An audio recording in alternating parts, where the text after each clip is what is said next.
அனைவருக்கும் இனிய காலை வணக்கம்.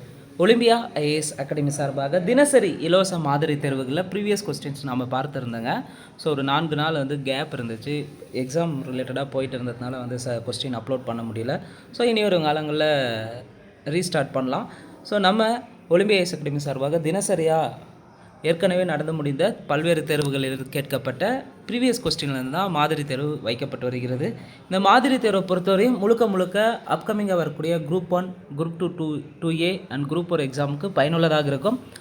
தினசரி மாதிரி தேர்வு உங்களுடைய டெஸ்ட் ஸ்கில்லை அடுத்த லெவலுக்கு கொண்டு போகுங்க. அதே போல் எந்தெந்த ஏரியாவிலேருந்து ரிப்பீட்டடாக கொஸ்டின் கேட்குறாங்க அப்படின்றத நம்ம எளிமையாக புரிந்து கொள்ளலாம். ஈஸியாக ஸ்கோர் பண்ணுறதுக்கும் விரைவாக டிஎன்பிசியில் வெற்றி பெறுவதற்கு இந்த ப்ரீவியஸ் கொஸ்டின்ஸ் டெஸ்ட் உங்களுக்கு பயனுள்ளதாக இருக்கும்.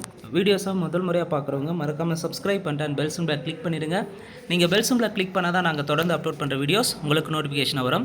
இந்த வீடியோவை பொறுத்தவரை நம்ம ஆல்ரெடி யூனிட் 6ல் ஏற்கனவே டிஎன்பிசியில் கேட்கப்பட்ட 4 மாதிரி தாளுக்கான தேர்வுகளுக்கான விடை குறிப்பில் பார்த்துருப்போங்க. இது 5வது மாதிரி தேர்வு. டேட் பார்த்திங்கன்னா 15/2/2026 நடந்த அசிஸ்டன்ட் பப்ளிக் ப்ராசிக்யூட்டர் எக்ஸாமில் கேட்கப்பட்ட ஒரு 19 கேள்விக்கான விடை குறிப்புகளை பார்க்கலாம். அதற்கு முன்பு நம்ம யூனிட் 6க்கான சிலபஸை நாம் பார்த்துடலாம். ஸோ ஒவ்வொரு வீடியோவிலுமே சிலபஸை ஃபஸ்ட்டு ஏன் பார்க்குறோங்கன்னா, நாம் இந்த ஏரியாவில் ஃபுல்லாக கம்ப்ளீட்டாக நாம் படித்து முடிச்சிருக்கிறோமா, திரும்ப ரிவிஷன் பண்ணியிருக்கிறோமா அப்படின்றது நமக்கு தெரியணும். ஸோ ஃபிங்கர் டிப்ஸில் இருக்கணும். சிலபஸை கேட்டால் ஆன்சர் அப்படியே சரளமாக சொல்லணும். ஸோ இங்கே அழகு 6 பொறுத்தவரை குரூப் 1க்கு 40 கேள்விகள், குரூப் 2, 2Aக்கும் 20 கேள்விகள் ப்ரிலிம்ஸ்க்கு, அதே போல் குரூப் 4க்கு 20 கேள்விகள் கேட்குறாங்க மேக்ஸிமம். ஸோ இங்கே தமிழ்நாட்டின் வரலாறு, பண்பாடு, மரபு மற்றும் சமூக அரசியல் இயக்கங்கள், இதில் தமிழ் சமுதாய வரலாறு, அது தொடர்பான தொல்லியல் கண்டுபிடிப்புகள். 2 சங்ககாலம் முதல் இக்கால வரையிலான தமிழ் இலக்கிய வரலாறு. 3 திருக்குறளை பொறுத்தவரையும் ஒரு 7 டாபிக் தந்திருக்காங்க. மதச்சார்பற்ற தனித்தன்மை இலக்கியம், அன்றாட வாழ்விலோடு தொடர்புத்தன்மை, மானுடத்தின் மீதான திருக்குறளின் தாக்கம், திருக்குறளும் மாறாத விழுமியங்களும், சமூக அரசியல் பொருளாதார நிகழ்வுகளில் திருக்குறளின் பொருத்தப்பாடு, திருக்குறள் தத்துவ கோட்பாடுகள். 4வது தலைப்பு பார்த்திங்கன்னா விடுதலை போராட்டத்தில் தமிழ்நாட்டின் பங்கு. 5 ஆங்கிலேயருக்கு எதிரான தொடக்க கால கிளர்ச்சிகள். 6 விடுதலை போராட்டத்தில் பெண்களின் பங்கு. 7 19 மற்றும் 20ஆம் நூற்றாண்டுகளில் தமிழ்நாட்டின் சமூக அரசியல் இயக்கங்களின் பரிணாம வளர்ச்சி. 8 நீதி கட்சி, பகுத்தறிவுவாதத்தின் வளர்ச்சி. 9 பொறுத்தவரையும் சுயமரியாதை இயக்கம், திராவிட இயக்கம் மற்றும் இவ்வியக்கங்களுக்கான அடிப்படை கொள்கைகள். 10 தந்தை பெரியார் மற்றும் பேரறிஞர் அண்ணாவின் பங்களிப்புகள் தான் யூனிட் 6ல் இருக்கக்கூடிய சிலபஸ். ஸோ இந்த சிலபஸை வச்சு தான் நீங்கள் ப்ரிப்பரேஷன் பண்ணணும். குரூப் 1ஆக இருந்தாலும் சரி, குரூப் 2ஆக இருந்தாலும் சரி, குரூப் 4ஆக இருந்தாலும் சரி. ஸோ இந்த வீடியோவை பொறுத்தவரையும் பப்ளிக் ப்ராசிக்யூட்டரில் கேட்கப்பட்ட 19 கேள்விக்கான விடை குறிப்புகளை பார்க்கலாம். 1 சரியான பொருத்தங்களை தேர்ந்தெடுக்கும்னு கேட்டிருக்காங்க. ஸோ அன்றைய காலகட்டத்தில் நிலவிய வரிகள் ரிலேட்டடானதை கேட்டிருக்காங்க. இங்கே அந்தராய பட்டம் என்பது நிலவரியோடு தொடர்புடையது. சேக்காயம் பட்டம் என்பது செக்காலை வரியோடு தொடர்புடையது. அரிசி காசு உப்பளத்தோடு தொடர்புடையது. கலாலாவு பட்டம் செய்த பிழைகளுக்காக தரக்கூடியது. அப்போ இங்கே சரியானது 1, 2, 3, 4 சரி. அந்தராய பட்டம் நிலவரி, சேக்காயம் செக்காலை வரி, அரிசி காசு உப்பளம், கலாலாவு பட்டம் செய்த பிழைகள். கேள்வி 2 பின்வரும் கூற்று மற்றும் காரணத்தை படித்து கீழே கொடுக்கப்பட்டுள்ள குறியீட்டிலிருந்து சரியான விடையை தேர்ந்தெடுக்கவும். கூற்று: தமிழர்கள் கிமு 6ஆம் நூற்றாண்டில் எழுத்தறிவு அல்லது எழுத்துக்கலையை கற்றறிந்தனர். காரணம்: கொடுமணல் மற்றும் பொருந்தலில் கண்டெடுக்கப்பட்ட பொருட்களிலிருந்து பெறப்பட்ட அறிவியல் தேதிகள் தமிழ் பிராமின் காலத்தை கிமு 6ஆம் நூற்றாண்டு என காட்டுகிறது. ஸோ இங்கே கூற்று என்ன? தமிழர்கள் கிமு 6ஆம் நூற்றாண்டில் எழுத்தறிவு அல்லது எழுத்துக்கலையை கற்றறிந்தனர். தொல்லியல் சார்ந்த கேள்வியில் கேட்டிருக்காங்க. காரணம்: கொடுமணல் மற்றும் பொருந்தலில் கண்டெடுக்கப்பட்ட பொருட்களிலிருந்து பெறப்பட்ட அறிவியல் தேதிகள் தமிழ் பிராமின் காலத்தை கிமு 6ஆம் நூற்றாண்டு என காட்டுகிறதா? தமிழ் பிராமின் காலனாவே கிமு 3ஆம் நூற்றாண்டு காலத்தை ஒட்டியது. இங்கே 6ஆம் நூற்றாண்டு கிடையாது. அங்கே கிடைச்ச பொருட்கள் 6ஆம் நூற்றாண்டை சார்ந்தது. ஆனால் தமிழ் பிராமி காலத்தை காட்டுதானே கிடையாது. அப்போது கூற்று சரி, காரணம் தவறு. இங்கே சரியானுடைய ஆப்ஷன் ஏ. கேள்வி 3 கீழ்கண்டவற்றுள் சரியான பொருத்தங்களை தேர்ந்தெடுக்கவும். இங்கே சின்னங்களை கேட்டிருக்காங்க. பண்டைய காலத்தில் அன்றைய காலத்தில் அரசர்களுடைய சின்னங்கள். ஐதரலுடைய சின்னம் கருடனா கிடையாது. திப்பு சுல்தானுடைய சின்னம் டைப்பிங் மிஸ்டேக்காக இருக்குது, பார்த்துக்கோங்க. திப்பு சுல்தானுடைய சின்னம் புலி, சோழர்களின் சின்னமும் புலி தான். பாண்டியர்கள் சின்னம் சிங்கமான சிங்கம் கிடையாது, பாண்டியர்கள்னாவே மீன் தான் வரும். ஐதர் அலியுடைய திப்பு சுல்தானுடைய அப்பா தான் ஐதர் அலி, ஐதர் அலியுடைய சின்னம் தான் புலி, அதுக்கடுத்து அவன் பையனுடைய சின்னம் புலியாக தான் இருந்தது. ஐதர் அலியின் சின்னம் புலி, பாண்டியர்களுடைய சின்னம் மீன். அப்போ இங்கே கேள்வி என்ன, சரியான பொருத்தம் கேட்டிருக்காங்க. சரியானது 2 மற்றும் 3 சரியாக இருக்குது. அடுத்து கேள்வி 4, பின்வருவனற்றை பொறுத்துக. தென்னாட்டு போர்க்களங்கள் என்ற நூலின் ஆசிரியர் யார்? தென்னாட்டு போர்க்களங்கள் என்ற நூலின் ஆசிரியர் கா. அப்பாத்துரை. விடுதலை வேள்வியில் தமிழகம் என்ற நூலின் ஆசிரியர் தா. ஸ்டாலின் குணசேகரன். விடுதலை வேள்வியில் தமிழகம் என்ற நூலின் ஆசிரியர் ஸ்டாலின் குணசேகரன்.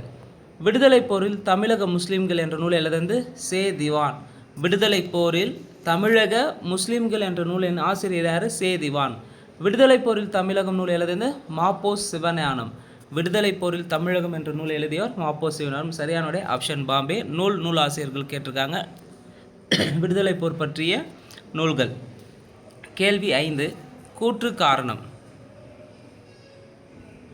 கூற்று: திருவள்ளுவர் காட்டும் அரசன் வீரமிக்கவனாகவும் குடிகளை காத்து குற்றம் களைபவராகவும் திகழ்வான்.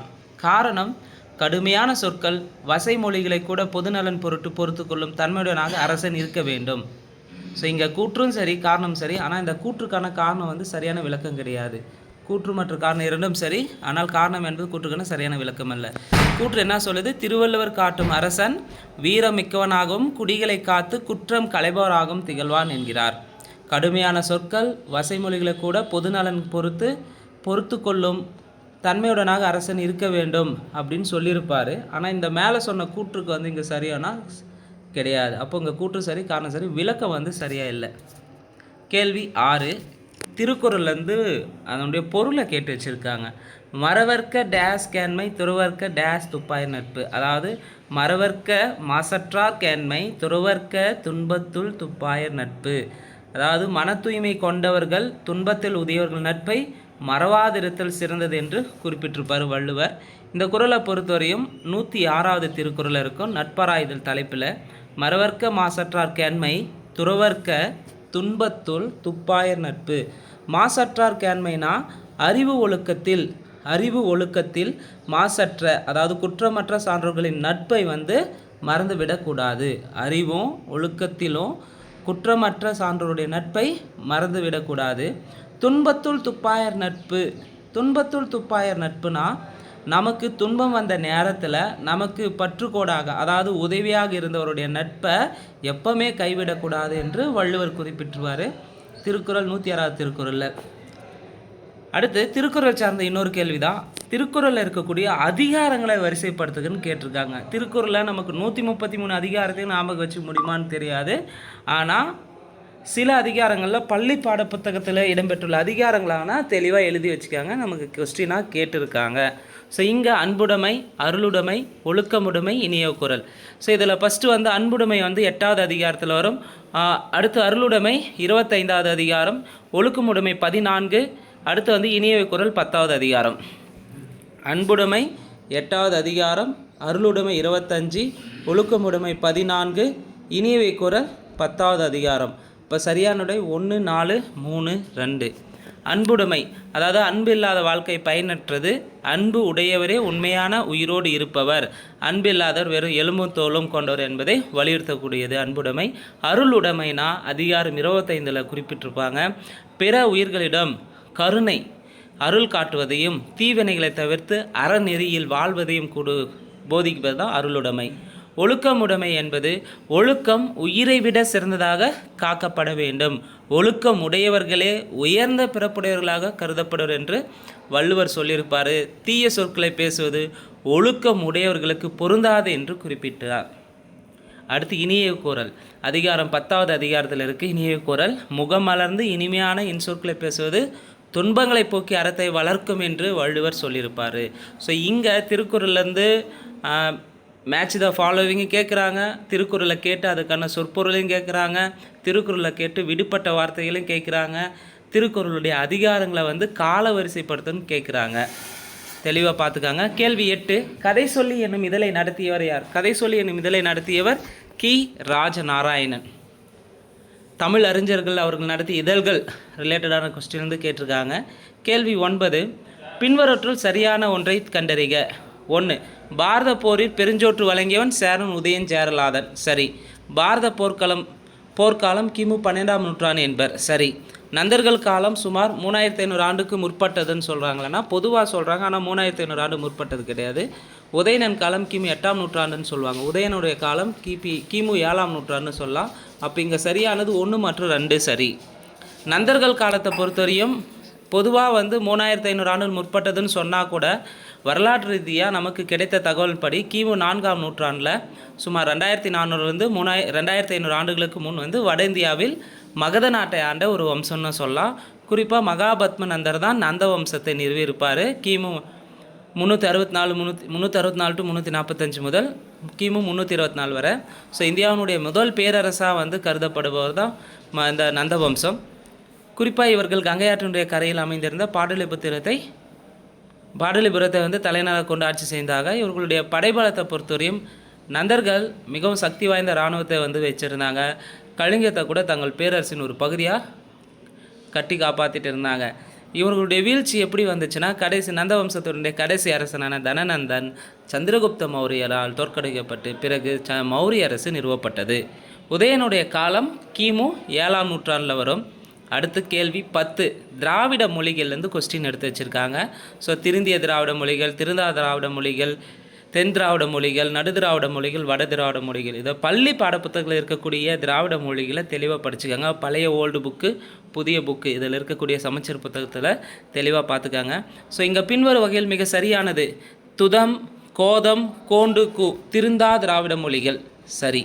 தெலுங்கு, கன்னடம், மலையாளம், குடகு திருந்திய திராவிட மொழிகள். குவி, கோண்டா, மால்டோ, ஓரவன் சமஸ்கிருதத்தின் கிளைமொழிகளா?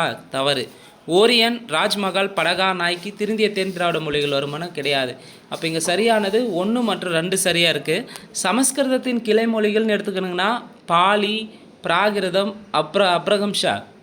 அதே திருந்திய தென் திராவிட மொழிகளை பொறுத்தவரையும் தமிழ், மலையாளம், கன்னடம், துளு, கொடகு, தோடா. கேள்வி 11, பின்வருவனற்றில் சரியான புத்தகத்தை தேர்ந்தெடுக்கும். பண்டைய காலத்தில் வந்து குறிப்பாக அன்றைய காலகட்டத்தில் அகழ்வாய்வு மேற்கொண்டவர்களை மேட்ச் பண்ணியிருக்காங்க. சரியானது எதுன்னு கேட்டிருக்காங்க. ராபர்ட் ப்ரூஸ்வுட் நமக்கு நல்லாவே தெரியும். பல்லாவரத்தில் வந்து ஆய்வு மேற்கொண்டவர் தான் ராபர்ட் ப்ரூஸ்வுட். இங்கே ஆதிச்சநல்லூர் தொல்பொருள் ஆய்வுன்னு தந்திருக்காங்க. தவறு. அப்போது 1, 2 தவறாக இருக்குது. ஆண்ட்ரியாஸ் பெடார் ஜாகர் வந்து பிரிட்டிஷ் இராணுவ பொறியாளர்னா இவர் வந்து பார்த்திங்கன்னா இவர் ஒரு தொல்பொருள் ஆராய்ச்சியாளர் தான். ஆதிச்சநல்லூரில் ஃபஸ்ட்டு ஆய்வு மேற்கொண்டிருப்பார். தவறு. ஸ்டூவர்ட் என்பவர் அன்றைய காலகட்டத்தில் பிரிட்டிஷ் ஆட்சியில் கலெக்டராக இருந்தவர் தான். அப்போது சரியான பொருத்தம் வந்து 4 மட்டும்தான் சரியாக இருக்குது. ஸோ ராபர்ட் ப்ரூஸ்வுட்டை பொறுத்தவரையும் பல்லாவரம் தொல்பொருள் ஆய்வாளர், இந்திய தொல் பழங்காலத்தின் தந்தைன்னு சொல்லலாம். இவர் 1863 மே 30ஆம் தேதி சென்னை பல்லாவரம் பகுதியில் பழைய கற்கால கருவியை ஃபஸ்ட்டு கண்டுபிடிச்சிருப்பாங்க. இந்த கொஸ்டின் ஆல்ரெடி கேட்டிருக்காங்க. அடுத்து அலெக்சாண்ட்ரியா ரியா என்பவர் யாருன்னா ஆதிச்சநல்லூர் தொல்பொருள் ஆய்வாளர். இவர் பார்த்திங்கன்னா 2 முறை குறிப்பாக 1899 1905 ஆதிச்சநல்லூரில் அகலாய்வு மேற்கொண்டு முதுமக்கள் தாலியை கண்டுபிடிப்பார். அலெக்சாண்டர் கன்னிங்ஹாம் என்பவர் இந்திய தொழில்துறையின் முதல் தலைமை இயக்குனர். ஆனால் ஆதிச்சநல்லூர் அகலாய்வுடன் தொடர்புடையவர் அலெக்சாண்ட்ரா ரியா. ஆதிச்சநல்லூர் அகலாய்வுடன் தொடர்புடையவர் யார்? அலெக்சாண்டர் ரியா. ஆண்ட்ரியாஸ் பெடார் ஜாகர் இவர் யாருன்னு பார்த்தீங்கன்னா இவர் ஒரு ஜெர்மன் ஆய்வாளர். இவர் தான் ஃபஸ்ட்டு 1876 1876 ஆதிச்சநல்லூரில் முதல்ல அகலாய்வு செய்த ஜெர்மன் நாட்டு தொழில் ஆர்வலர் ஆவர். கேள்வி 12, புகழூருக்கு அருகாமையில் ஆர்நாட்டர் மலை என்னும் இடத்தில் கண்டெடுக்கப்பட்ட கல்வெட்டில் எந்த மன்னன் சமண துறவிகளுக்கு அர்ப்பணிப்பு செய்துள்ளதை பதிவாகியுள்ளது? ஆர்நாட்டர் மலை எங்கே இருக்குன்னா புகழூர் பக்கத்தில் இருக்குது. இங்கே கண்டெடுக்கப்பட்ட கல்வெட்டில் சமண துறவிகளுக்கு அர்ப்பணிப்பு செய்ததை பற்றி குறிப்பிட்டது யாருன்னா இளம் கடுங்கோ. கேள்வி 13, தவறான இணையை தெரிவு செய்க. அகலாய்வு நடைபெற்ற மாவட்டங்களில் தவறானதுன்னு கேட்டிருக்காங்க. ஸோ கட்டாயம் அகலாய்வுலேருந்து கேள்விகள் 2 கேள்விகள் குறையாமல் கேட்கலாம். யூனிட் 6லேருந்து சேலம் வாழப்பாடி இங்கே அகலாய்வு நடைபெற்றுச்சுன்னா கிடையாது. நாமக்கல் ராசிபுரத்தில் நடந்துச்சுன்னா கிடையாது. திருக்காம்புலியூரில் அகலாய்வு நடைபெறுகிறது. ராமநாதபுரம் அழகன் குளத்தில் நடைபெற்றிருக்கிறது. அப்போது தவறானது 1, 2 தவறு, சரியானது 3, 4 சரியாக இருக்குது. கேள்வி 14, பெற்றோரின் சம்மதமின்றி நடைபெறும் திருமணத்தின் வகை என்னன்னு சொல்லுவாங்கன்னா, பெற்றோரின் சம்மதமின்றி நடைபெறும் திருமணத்தின் வகை வந்து காந்தர்வம். கேள்வி 15. பேதையரின் தொழில்களை குரல் வழி வரிசைப்படுத்துக. ஸோ பேதையரின் தொழில்கள்னால் ஃபஸ்ட்டு வெட்கப்படாமை, நாணாமைன்னு சொல்லலாம். 2 ஆராயாமை, 3 அன்பின்மை, 4 போற்றாமை. பேதையரின் தொழில்களை குரல் வழி வரிசைப்படுத்துக.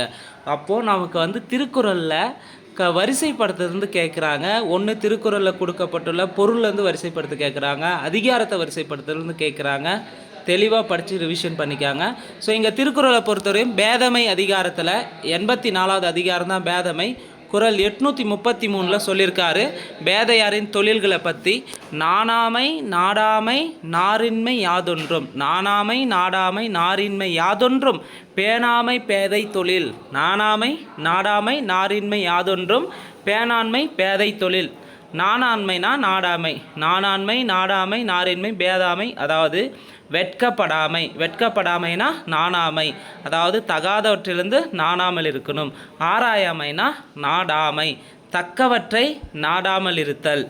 அன்பின்மைனா நாரின்மை, யாரிடத்தும் அன்பு இல்லாமல் இருப்பது. போற்றாமைனா பேணாமை, பேண வேண்டிய நன்மைகளை விரும்பாதிருப்பது. இதுதான் பேதையரின் தொழில்னு சொல்லிட்டு வரிசைப்படுத்தியிருப்பார் திருவள்ளுவர். அப்போது வெட்கப்படாமை, ஆராயாமை, அன்பின்மை, போற்றாமை. சரியான வரிசை ஆப்ஷன் பாம்பே தான் சரி. கேள்வி 16. கீழ்காணும் திருக்குறள் உணர்த்து செய்தியை தேர்ந்தெடு. மனத்துள எது போல காட்டி யாரொருக்கு இனத்துளதாகும் அறிவு. இதில் சரியானது மனத்தறிவு போலவே என்றாலும் இனத்தறிவாதல் இறுதி. அதாவது திருக்குறள் 454 திருக்குறளை தந்திருப்பார். மனத்துளது போல காட்டி ஒருவர் கிணத்துளதாகும் அறிவு. ஒருவனது சிறப்பறிவு என்பது அவனது மனத்தில் தோன்றது போல தோன்றினாலும் கூட அது உண்மையான அறிவானா கிடையாது. அவன் வந்து சேர்ந்த இனத்தின், அவனுடைய நட்பு, அவன் கூடியிருக்கிறவர்களுடைய பொதுவான ஒரு கருத்தை ஒட்டியே அமையும் அப்படின்னு சொல்லிட்டு வள்ளுவர் சொல்லியிருப்பார். மனத்துளது போல காட்டி ஒருவர் கிணத்துளதாகும் அறிவு. ஒருவர் தன் மனத்தால் சிந்தித்து அறிவதா நினைத்தாலும் கூட அவர்களுடைய பழகும் இனம், அவர்களுடைய சூழ்நிலை தான் ஒருவருடைய அறிவினுடைய தன்மையை தீர்மானிக்கிறது என்று வள்ளுவர் குறிப்பிட்டிருப்பார். அடுத்த கேள்வி 17. கூற்று காரணம். விருந்தோம்பல் என்பது விருந்தினரை புறம் தருதல்.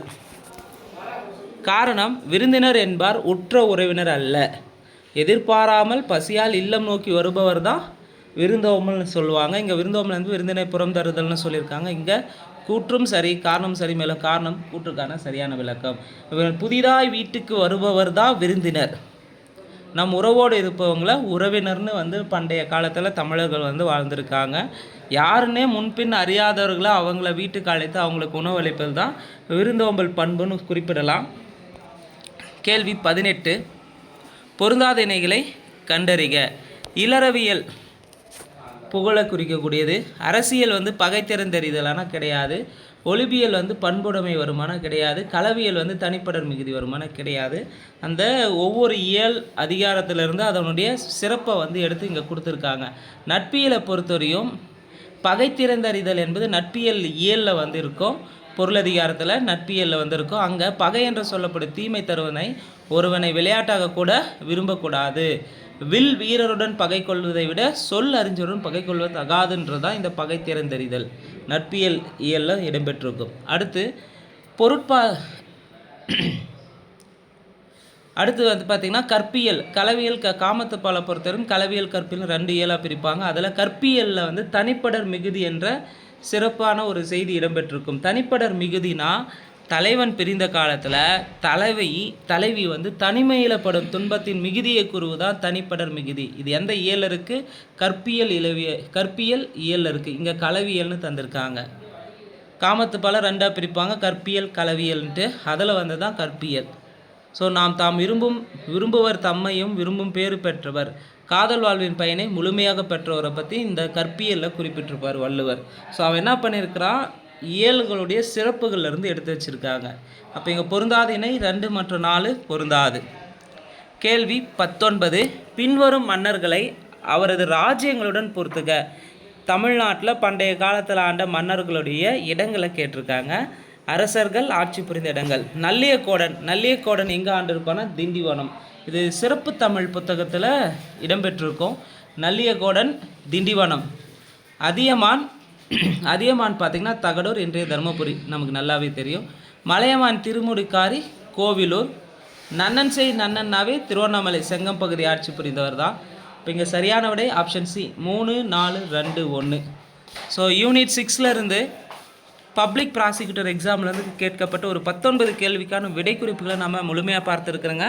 ஸோ நிச்சயமாக யூனிட் 6 கேள்விகள் எப்படியெல்லாம் கேட்குறாங்க அப்படின்ற ரிலேட்டடான இந்த தகவல்கள் வந்து உங்களுக்கு பயனுள்ளதாக இருந்திருக்கும். இந்த வீடியோவை பற்றி உங்களுடைய கருத்துக்களை மறக்காமல் பதிவு செய்யுங்க. டிஎன்பிஎஸ்சி எக்ஸாமுக்கு ப்ரிப்பேர் பண்ணுற உங்கள் ஃப்ரெண்ட்ஸ்க்கு ஷேர் பண்ணுங்கள். ஒலிம்பியா ஐஏஎஸ் அகாடமியுடைய டெலகிராம் சேனலுக்கான லிங்க் டிஸ்கிரிப்ஷனில் தரப்பட்டுள்ளது. தேவையானவங்க ஜாயின் பண்ணிக்கோங்க. நன்றி, வணக்கம்.